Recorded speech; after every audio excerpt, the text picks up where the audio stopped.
السلام علیکم ورحمۃ اللہ وبرکاتہ۔ عزیز ساتھیو، فکر روح ود ایوب کی جانب سے تمام امت محمدیہ صلی اللہ علیہ وآلہ وسلم کو دل کی اتھا گرہوں سے یہ رمضان المبارک بہت بہت مبارک ہو۔ اللہ جل شانہ اس ماہ رمضان میں ہم سب کو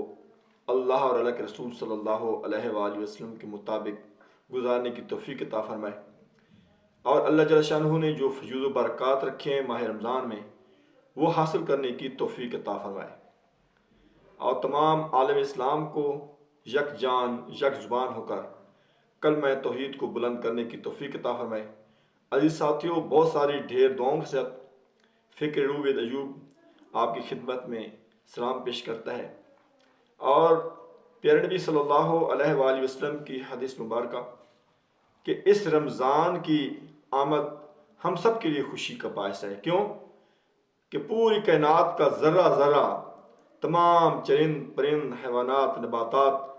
اور یہاں تک کہ سمندر کی مچھلیاں بھی امت مسلمہ کے لیے، اس مومن کے لیے، اس روزہ دار کے لیے دعا کرتے ہیں۔ تو ہمیں بھی چاہیے کہ پیارے نبی صلی اللہ علیہ وآلہ وسلم کے حکم کے مطابق اس ماہ رمضان کو خوش آمدید کہیں، اور اس کی برکتیں اور اس کو رحمتوں کو اور بخششیں کو اور مغفرت کو سمیٹیں۔ اور اگر خدا نخواستہ اس سے پہلے زندگی ہم نے سستی میں گزاری ہے، کسی وجہ سے ہم عمل نہیں کر سکیں، تو ہمارے پاس بہت ہی قیمتی وقت ہے، بہت قیمتی موقع ہے، کیونکہ پیارے نبی صلی اللہ علیہ وآلہ وسلم کا ارشاد ہے کہ یہ جو ماہ رمضان کا چاند جو ہی نظر آتا ہے تو اللہ جل شانہ ملائکہ کو حکم دیتے ہیں کہ اے ملائکہ، جنت کے دروازے کھول دو اور دوزخ کے دروازے بند کر دو، اور جو شریر قسم کے شیاطین ہیں ان کو قید کر دو،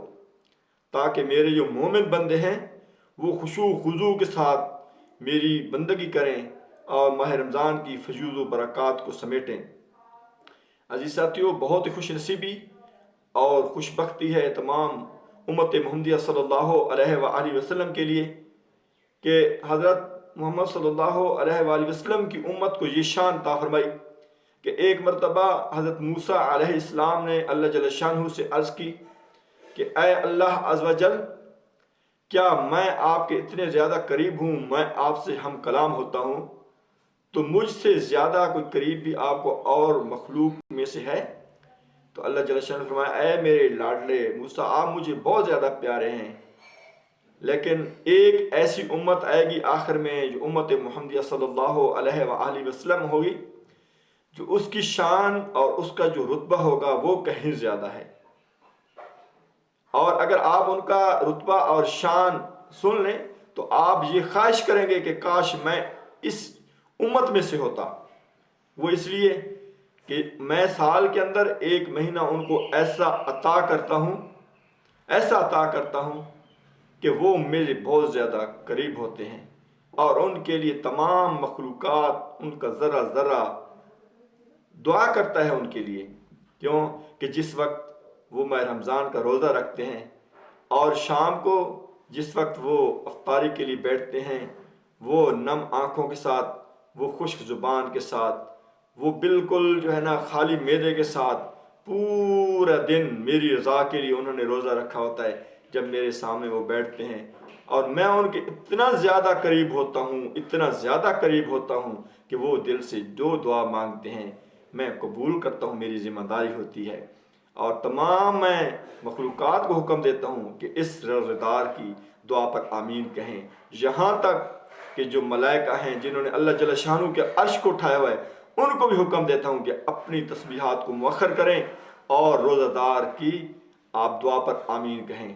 عزیز ساتھی، اس سے بڑھ کر اور کیا خوش نصیبی ہو سکتی ہے؟ ایسا یہ فرمایا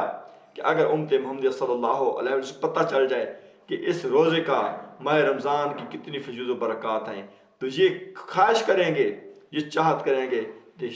کاش کہ پورا ہی سال روزے ہوتے۔ تو عزیز ساتھیو، یہ ہماری خوش نصیبی ہے۔ اللہ جل شانہ سے دعا ہے کہ اللہ تعالیٰ تمام امت محمدیہ صلی اللہ علیہ وآلہ وسلم کو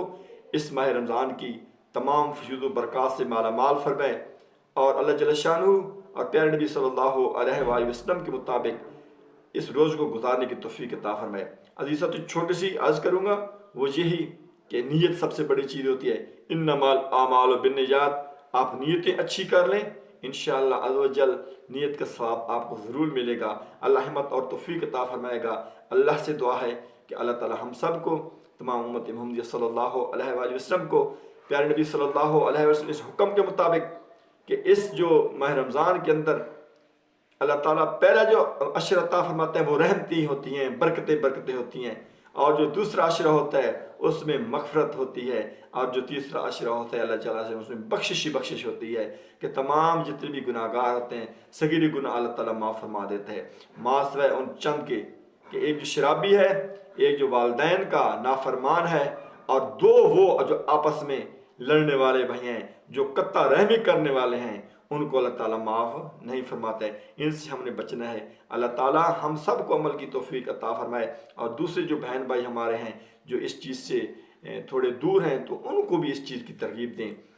اور دیکھیں پیارے نبی صلی اللہ علیہ وآلہ وسلم کی پیاری پیاری تعلیمات عمل کرنے کی توفیق عطا فرمائے۔ وآخر دعوانا الحمدللہ رب العالمین۔